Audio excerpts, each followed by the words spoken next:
फुलमाया छेत्री, जिल्ला अलिपुरद्वार बिरपडा निवासी हाम्रो स्वजातीय खस बान्धवी फुलमाया छेत्रीको यही मिति 5 जुलाई 2025 को दिन देहान्त हुनुभएकोमा हामी मर्माहत एवं दुखित भएका छौँ।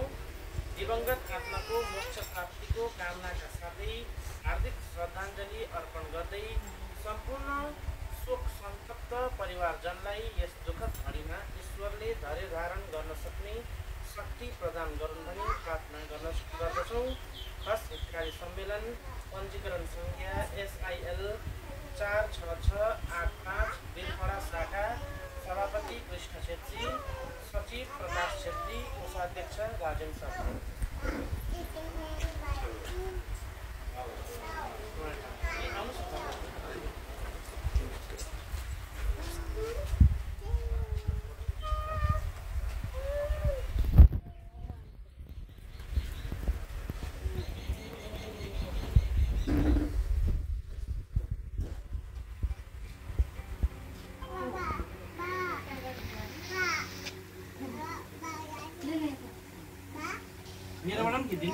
हजुर हुन्छ सबै आएन र अलिकति के सागर अलिकति यता तपाईँ नि